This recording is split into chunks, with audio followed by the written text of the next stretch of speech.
Saya intip di jendela bang, itu jantung saya nyaris berhenti bang. Itu dua orang sosok yang memang tadi ada di jalan raya yang saya lewati bang. Nah melihat saya ngintip, sosok itu dua-duanya melihat ke saya bang.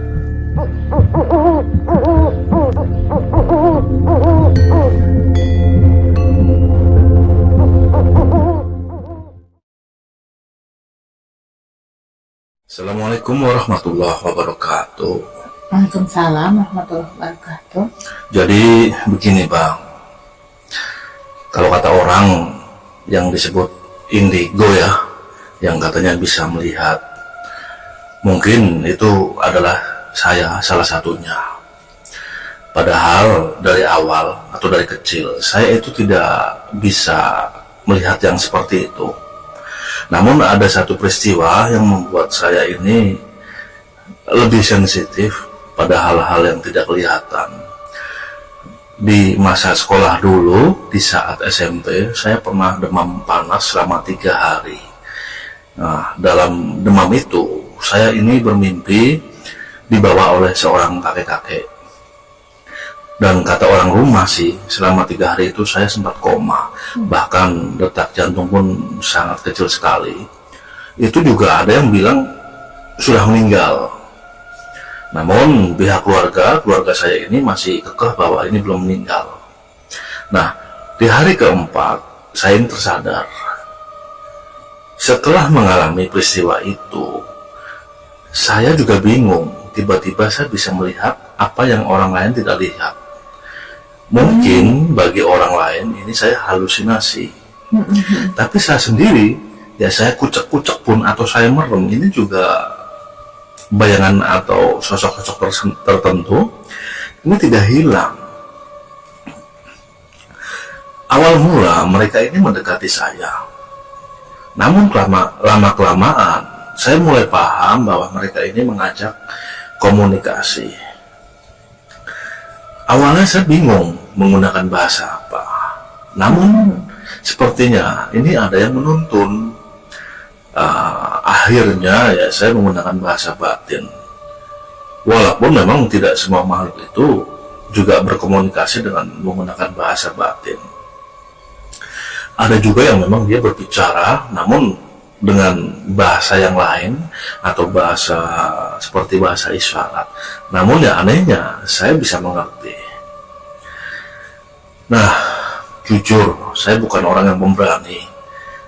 Dengan adanya satu kepekaan ini saya tersiksa. Sudah berkali-kali saya ini mencoba menutup, terutama juga dengan didorong orang tua ya. Namun menutupnya ini tidak lama. Beberapa waktu kemudian ini bisa melihat lagi. Contohnya seperti di daerah yang memang rawan kecelakaan. Itu saya banyak melihat sosok-sosok yang istilahnya bukan manusia. Namun karena mereka ini saya bisa melihat. Nah, sosok-sosok ini mencoba berkomunikasi dengan saya. Kalau sudah begitu, saya mencoba mengajukan. Nah, yang repot, ini kadang mereka ikut sampai ke rumah.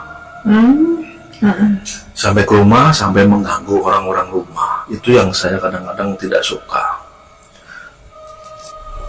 Nah, ini ada peristiwa yang saya alami di tahun 2018. Pada saat itu, saya baru berumah tangga. Dan alhamdulillah saya ada rezeki membeli satu rumah di satu komplek. Memang kalau dibilang komplek ini penghuninya belum full, karena mungkin sebagian juga untuk invest, dan banyak juga rumah-rumah ini yang masih kosong bahkan hancur. Nah, di blok saya ini ada sekitaran 10 rumah. Blok rumah saya ini paling pinggir bang. Sudah gitu, selain memang penghuninya masih sedikit, itu yang dihuni ketika saya baru datang itu baru 2 rumah. Dari 10 rumah itu pun yang dihuni yang 2 orang itu juga berjauhan. Ya anggap saja rumah satu dihuni ini oleh tetangga, baru nanti rumah keempat. Nah sialnya saya rumah ke-10 yang di situ berbatasan langsung dengan kebun yang masih sangat luas, walaupun memang ada pagar ya, ada pagar perbatasan. Nah, di seberang pagar perbatasan itu ada sebuah kebun bambu yang memang di bawahnya ini sungai. Jadi pada saat itu ketika sudah tinggal 1 tahun dengan kondisi juga tetangga masih minim, jadi total di situ hanya saya bertiga dengan tetangga. Nah, alhamdulillah istri saya ini hamil. Nah, setelah hamil tentunya saya ini sangat menjaga sekali. Kenapa? Ya karena istri juga ketakutan. Karena setiap mau ada keperluan keluar, ini melewati rumah-rumah yang kosong. Nah, disitulah saya siap, istilahnya suami siaga. Dan setelah melahirkan, itu saya full beberapa bulan ini hampir tidur pagi lah istilahnya. Ya dengan risiko memang mengantuk di siang harinya, namun ya demi buah hati ya. Nah, peristiwanya ini saya rangkum saja. Nah, yang paling awal Bang, jadi ketika saya ini menunggu bayi saya yang masih berusia seminggu ya, dari sore ini bayi saya selalu menangis terus, tapi tidak keluar air mata. Sudah disusuin atau diberi ASI oleh istri juga tetap saja menangis. Nah, saya gendong-gendong tetap saja juga menangis. Hingga ketika saya ini tidak terasa tertidur ya, itu dari luar, ini ada suara anak-anak kecil Bang. Ya, anak-anak sekitar di bawah 5 tahun lah, yang kalau masih bicaranya ini masih cadel, masih belum jelas. Nah, ketika tertidur itu saya kaget karena mendengar suara anak kecil ini lebih dari 3 orang. Itu sambil ngomong mereka nih, "Wah, bayinya lucu, dilus-lus dong." nah kata di antara mereka nih. Nah, seketika itu saya bangun Bang. Nah, saya bangun, saya melihat sosok-sosok kerdil ya, seperti anak kecil, namun wajahnya mereka tua Bang. Nah, ketika saya bangun mereka kaget. Ya rupa-rupanya mungkin dia sadar ya, mereka sadar bahwa saya bisa melihat, langsung menembus tembok dan pergi ke area kebun bambu itu yang kebetulan memang berada di samping rumah. Dan setelah peristiwa itu, alhamdulillah bayi saya pun tertidur. Dan ya mau tidak mau saya ini begadang sampai pagi karena untuk berjaga-jaga. Saya bisa membedakan mana makhluk yang memang mempunyai energi yang negatif atau positif. Dan keempat anak-anak kerdil itu pun kalau saya lihat mereka ini tidak jahat, namun tetap saja energinya tidak bagus untuk orang, apalagi bayi. Kemudian pada saat itu istri ini kan masih sehabis melahirkan masih nifas ya. Jadi Bang, itu banyak sekali sosok-sosok perempuan berambut panjang dengan menggunakan baju putih itu di teras Bang. Nah, yang bikin serem, mereka ini seperti melihat kaca ya, padahal kan tembus pandang tuh. Namun mereka ini seperti melihat dari kaca dan fokus ke istri saya Bang. Di situ saya marah-marah Bang. Saya sambil ambil sapu lidi, nah saya geprak tuh. Ya alhamdulillah mereka ini pada pergi berhamburan. Namun ketika saya lengah, ya mereka datang lagi Bang. Ini yang membuat saya juga selalu berjaga-jaga. Walaupun siang hari ketika saya tinggal bekerja, saya juga pikiran. Makanya di situ untuk beberapa waktu saya ini minta tolong ke orang tua atau mertua, selalu berganti menjaga, jangan sampai istilahnya istri sendirian. Nah, kemudian ketika saya baru pindah nih, waktu itu sih istri belum hamil ya, masih berdua. Ini di jam-jam 1 malam selalu ada yang mengetuk Bang. Namun ketukannya bukan seperti ketukan tangan, lebih tepatnya ini seperti suara berat, seperti suara gebrakan. Nah, saya penasaran, orang apa ini yang malam-malam kok masih mengetuk? Apakah memang orang ronda? Nah, saya lihat akhirnya Saya tahu nih ternyata itu sosok pocong yang mungkin pocong bingung lah kalau boleh dikatakan. Kenapa? Itu pocong sering mengetuk rumah-rumah warga, Bang. Dan setelah saya selidiki, pocong itu kalau pulang bukan ke arah pohon bambu, tapi ke arah rumah kosong yang nomor 4. Yang di sana kondisi rumahnya sudah hancur.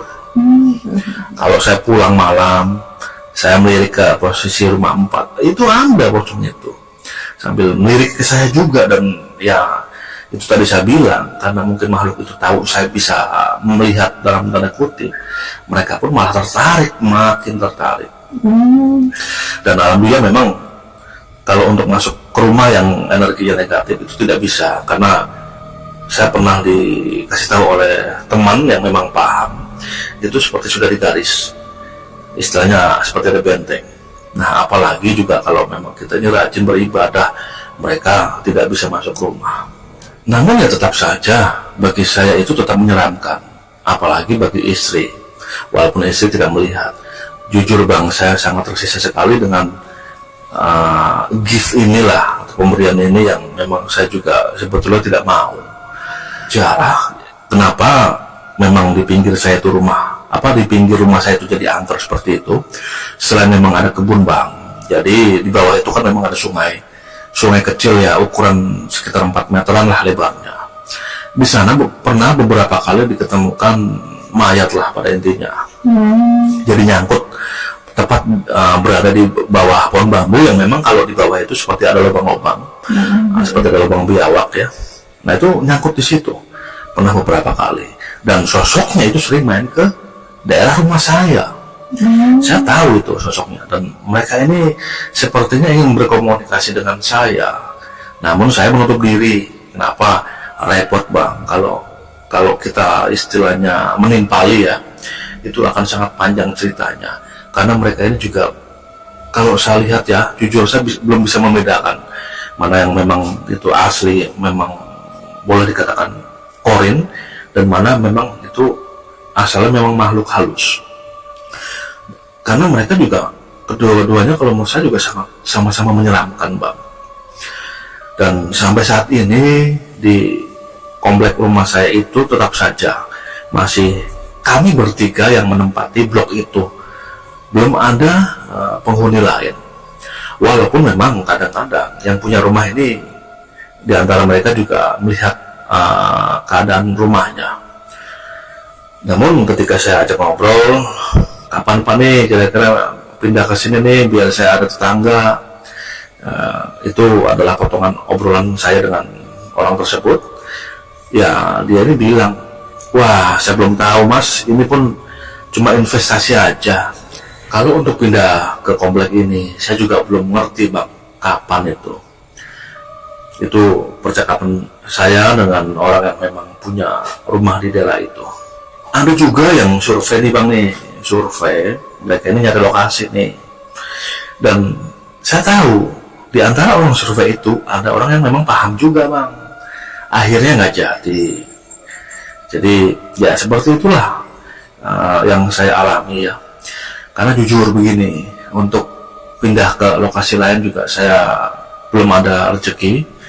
Mau tidak mau, saya harus membetah-betahkan diri di situ Bang. Ya walaupun memang gangguan negatifnya itu juga banyak, tapi ya bagaimana lagi.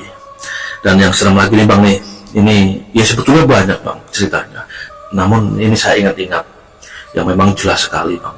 Jadi pernah ada di malam Jumat kalau tidak salah, saya ini lewat di tempat lain sebetulnya. Namun di tempat itu sepertinya memang bekas kecelakaan Bang ya. Nah saya diikuti oleh sosok itu Bang, sosok perempuan 2 orang. Mereka ini sama-sama kondisinya luka di kepala. Nah yang lebih menyeramkan itu sekitaran jam 12 malam, saya sudah tidur nih. Ketika saya melilir itu, saya mendengar seperti ada suara obrolan 2 orang perempuan di depan teras saya. Saya aneh, jam segini kok ada yang ngobrol. Apakah memang penghuni samping rumah? Saya fokuskan lagi pendengaran saya. Tapi anehnya begini Bang, suara obrolan itu kadang-kadang diselingi dengan cekikikan, kadang-kadang dengan suara sedih, kadang saling menangis Bang. Nah itu kan saya merinding ya. Nah, saya intip di jendela bang, itu jantung saya nyaris berhenti bang. Itu dua orang sosok yang memang tadi ada di jalan raya yang saya lewati bang.